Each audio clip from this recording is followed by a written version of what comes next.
Hello friends, welcome to Sadhana coaching classes. तो आज हम पढ़ने वाले हैं योगा एंड मेडिटेशन के कुछ आईएमपी क्वेश्चंस। तो शुरू करते हैं वीडियो को। इसका फर्स्ट क्वेश्चन है, योग का जनक किसे माना जाता है? तो इसका आंसर हो जाएगा ऑप्शन नंबर ए, महर्षि पतंजलि को। क्वेश्चन नंबर सेकंड है, योग शब्द की व्युत्पत्ति किस धातु से हुई? तो इसका आंसर है ऑप्शन नंबर बी, युज धातु से। अब क्वेश्चन नंबर थर्ड है, भारत में योग दिवस कब मनाया जाता है? तो भारत में योग दिवस 21 जून को मनाया जाता है, ऑप्शन नंबर बी। ओके। अब क्वेश्चन नंबर 4 है, योगा का क्या उद्देश्य है?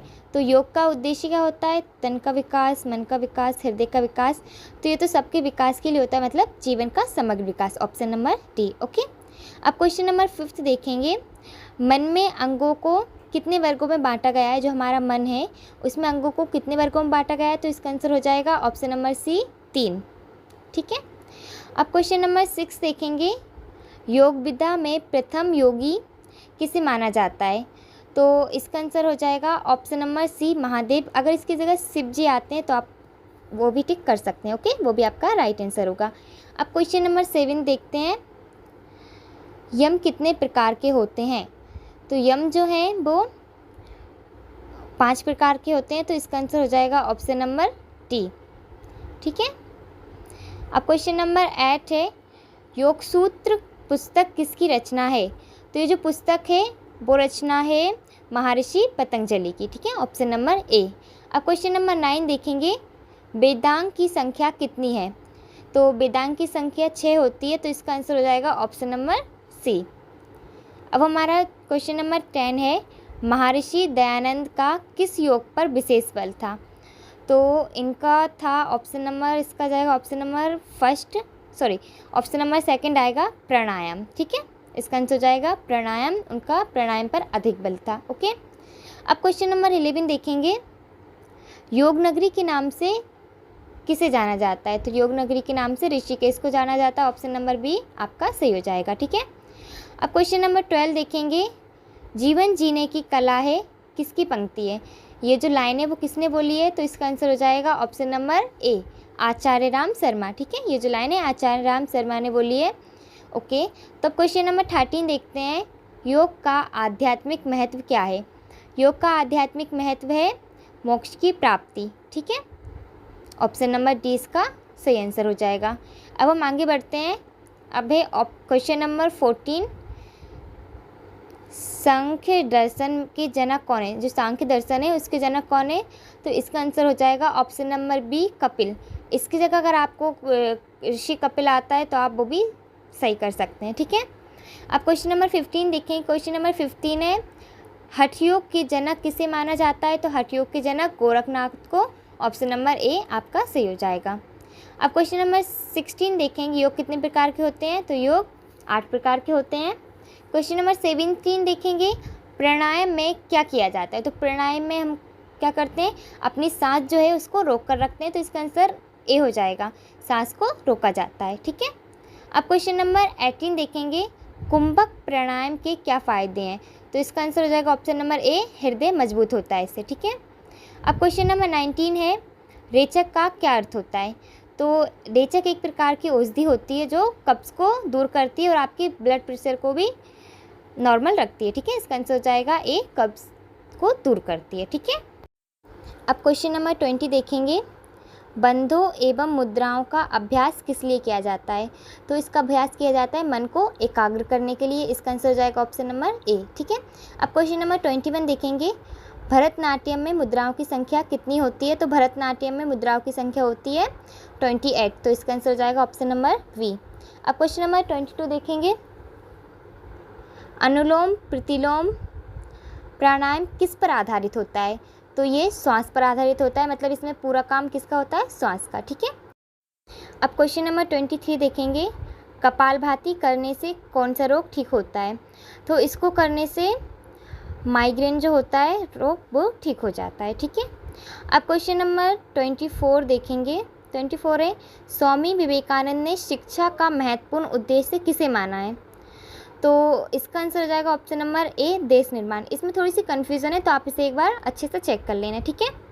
अब क्वेश्चन नंबर 25 देखेंगे, वेदों की ओर लौटो ये किसने नारा दिया था? तो इसका आंसर हो जाएगा option number A, Dayanand Saraswati ने। ओके, अब क्वेश्चन नंबर 26 देखेंगे, रामकृष्ण मिशन की स्थापना किसने की थी?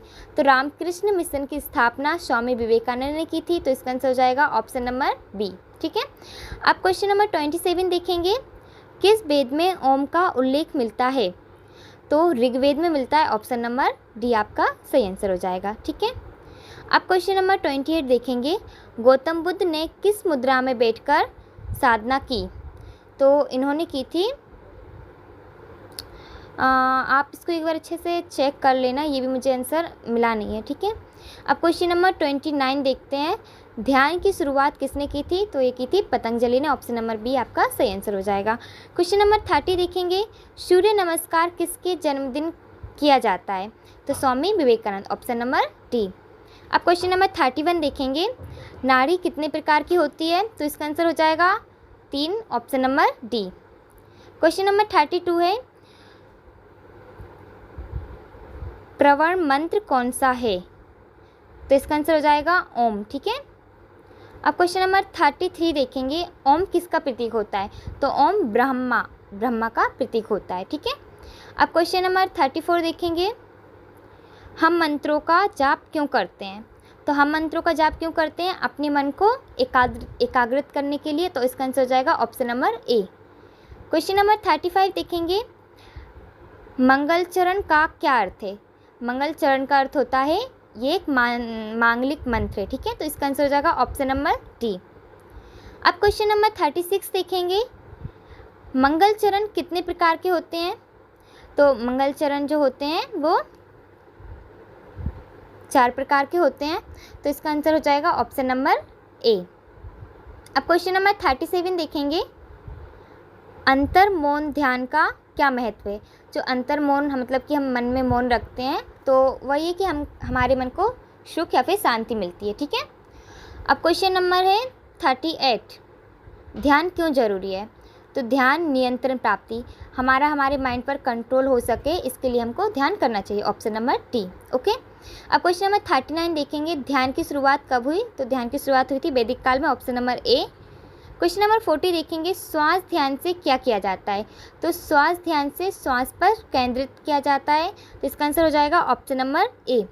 अब क्वेश्चन नंबर 41 देखेंगे, गीता के अनुसार ध्यान क्या है? तो गीता के अनुसार ध्यान मानसिक स्थिरता है। ठीक है, ऑप्शन नंबर ए आपका सही आंसर हो जाएगा। अब क्वेश्चन नंबर 42 देखेंगे, पतंजलि के अनुसार ध्यान कैसे करें? तो इसका आंसर हो जाएगा मन को स्थिर कर कर। ठीक है, मन को स्थिर कर कर आप ध्यान करें। ओके, ऑप्शन नंबर ए आपका सही आंसर हो जाएगा। अब क्वेश्चन नंबर 43 देखते हैं। तो क्वेश्चन नंबर 43 है, ध्यान करने के लिए सबसे उत्तम समय कौन सा होता है? तो ध्यान हमें हमेशा सूर्योदय से पहले करना चाहिए। तो इसका आंसर हो जाएगा ऑप्शन नंबर ए, सूर्योदय से पहले। ठीक है, अब क्वेश्चन नंबर 44 है, ओम का ध्यान कैसे करें? तो इसका आंसर हो जाएगा एकांत स्थान पर, मतलब कि जहाँ बिल्कुल शांति हो। ओके, उधर आप ओम का ध्यान कर सकते हैं। क्वेश्चन नंबर 45 है, मन की शक्ति बढ़ाता है ध्यान, ये किसकी पंक्ति है? तो इसका आंसर हो जाएगा option number C, Swami Vivekananda. ठीक है, अब क्वेश्चन नंबर 46 देखेंगे, ध्यान क्या है? तो ध्यान समर्पण है। ऑप्शन नंबर डी इसका सही आंसर हो जाएगा। अब क्वेश्चन नंबर 47 देखेंगे, मंत्र शब्द का शाब्दिक अर्थ क्या होता है? तो इसका आंसर हो जाएगा ऑप्शन नंबर ए, पवित्र संदेश। ठीक है, अब क्वेश्चन नंबर 48 देखेंगे, ध्यान सूत्र पुस्तक किसकी रचना है? तो ध्यान सूत्र पुस्तक आचार्य रजनीश ओशो की रचना है। ठीक है, option number B. Question number 49 देखेंगे, ओम का जप करने से मनुष्य को क्या मिलता है? तो मनुष्य को मानसिक शांति मिलती है। इसका आंसर हो जाएगा ऑप्शन नंबर बी। ओके, अब हमारा लास्ट क्वेश्चन है क्वेश्चन नंबर 50, योग परंपरा को विश्व स्तर पर लाने का श्रेय किसे दिया जाता है? तो इसका श्रेय दिया जाता है पतंजलि जी को। Option number D. ठीक है, इस वीडियो में मैंने आपको आईएमपी क्वेश्चंस बता दिए हैं, इनको आप अच्छे से तैयार कर लेना और ऐसी वीडियोस के लिए चैनल को सब्सक्राइब भी करते जाना। ओके, और वीडियो को लाइक और शेयर ज़रूर करना। अब मिलते हैं नेक्स्ट वीडियो में नेक्स्ट टॉपिक के साथ। ओके।